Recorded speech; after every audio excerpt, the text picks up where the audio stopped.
அஸ்ஸலாமு அலைக்கும். இன்றைக்கி சாரா சமீரா விலாக்ஸில் வாழைப்பூ பொரியல் செய்ய போகிறேன். அது ஹெல்த்துக்கு ரொம்ப நல்லது. அதுக்கு தேவையான பொருட்கள் சின்ன வெங்காயம், மெயினாக சின்ன வெங்காயம் தான் போடணும். எதனால் ரீசன் கேட்குறீங்கன்னா, இதில் துவர்ப்பு தன்மை இருக்குது, அதனால் சின்ன வெங்காயம் போடணும். சின்ன வெங்காயம், தக்காளி, கருவேப்பிலை, பச்சை மிளகாய், மஞ்சத்தூள், ஜீரகத்தூள், உப்பு, இதுதான் தேவையான அளவு. இதுக்கு தேவையான பொருள் நான் சமைச்சு காட்டுறேன்.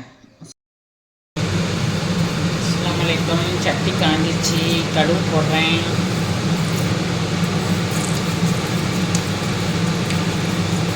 கடுகு நல்லா பொரிஞ்சிடுச்சு. இப்போ சின்ன வெங்காயம் போடுறேன்.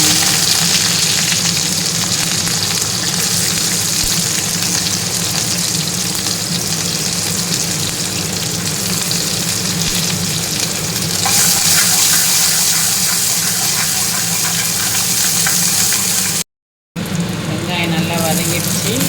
கருவேப்பிலை போடுறேன். தக்காளி,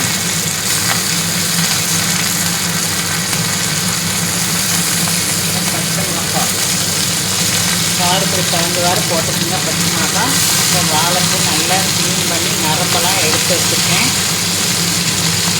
வாழைப்பூ போடுறேன்.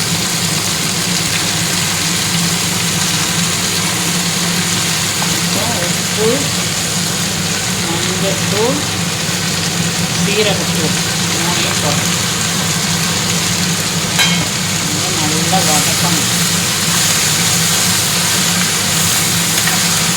இது கல் சட்டி. இது எங்கள் பெரிய பையன் எனக்கு வாங்கி தந்தாப்புல.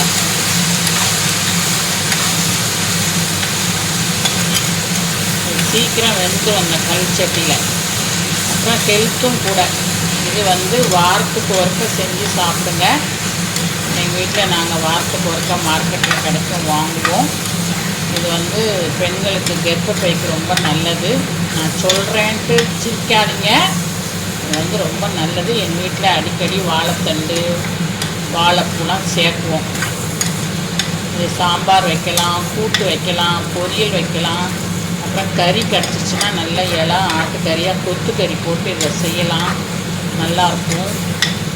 அவ்வளோதான், ஃபினிஷ்ட். ரெண்டு வந்திருக்காங்க, டேஸ்ட் பண்ணி சொல்லுவாங்க எப்படி இருக்குன்னுட்டு.